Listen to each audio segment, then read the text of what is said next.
So, you're lucky enough to find yourself on Port Mackerel with the Dynamo. We've all been there. This map is without a doubt the worst map to play Dynamo on. There are a couple reasons for this. First off, the Dynamo's fan-shaped line of fire is only helpful in the two core sections of the map, but the balloon-shaped barriers added this frustration by segmenting the area off even more. Also, the slow startup time for the Dynamo swing, which is about 60 frames or 1 second long, it's just too slow to react to someone who gets the jump on you from the many narrow corridors on this map. And lastly, the hallways. All the Dynamo haters rejoice at the sight of these narrow, fling-blocking pathways to hell. There's a certain level of RNG involved with where the ink flies out of the Dynamo. Because the hallways reduce the width of your swing quite dramatically, it's hard to say if the shot you're firing will be able to splat the enemy. But all hope is not lost. If you're a committed Dynamo main and refuse to use any other piece of trash that Sheldon has to offer, there are strats for you. First off, you have to be aware of your weaknesses. The maze-like layout of a hallways doesn't always allow you to push the enemy back as easily as you once could. People love being sneaky and zigzagging their way through the mid, which makes looking at your map very important. Next, you need to make the most out of your sprinklers. There's an abundance of good sprinkler spots on this map. If you're not using your sprinklers with Dynamo, then what are you doing with your life? You might as well switch to Crack and Roller. And lastly, Echo is amazing on this map. When the enemy Inklings charge headfirst around a corner and are met with a tsunami of justice, they will cry to the heavens and wonder what went wrong in their life to bring them to this moment. So with all that out of the way, let's get down to the guide. By now, I'm sure you've noticed a reoccurring theme to these zoning videos. We find a safe spot and lock that area down. But on this map, it's not that easy. There is actually nowhere worth staying for the entirety of the match. Let's look at the map for a second.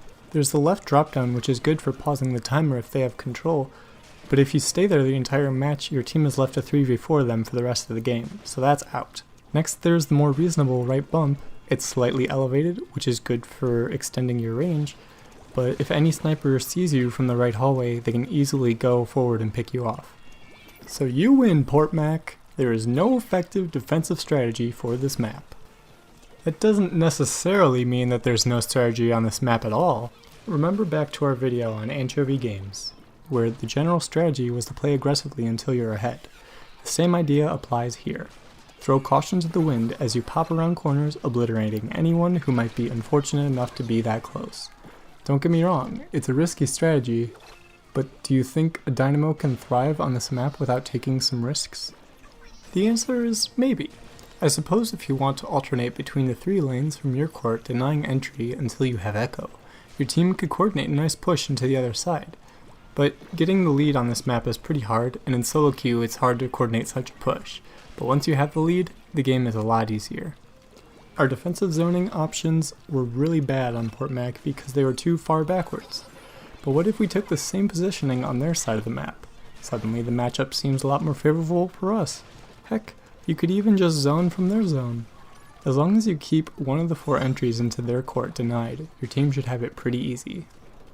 Finally do make it to their court, use your best judgment on what you should do. If you're in their court with no sign of the enemy nearby, I would recommend painting the whole area in your color.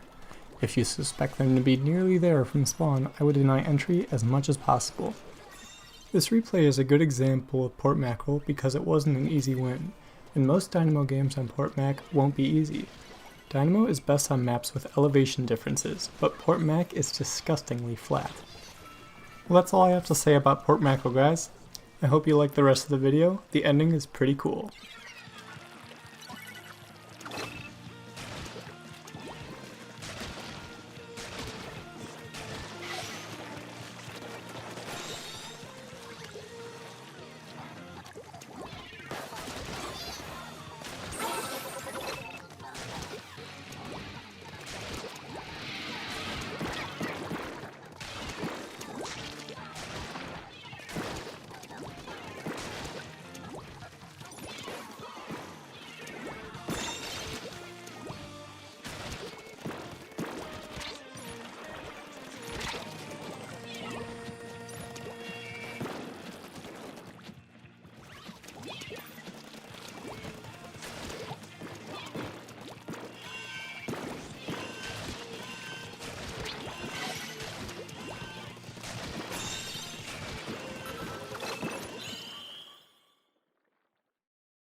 competition.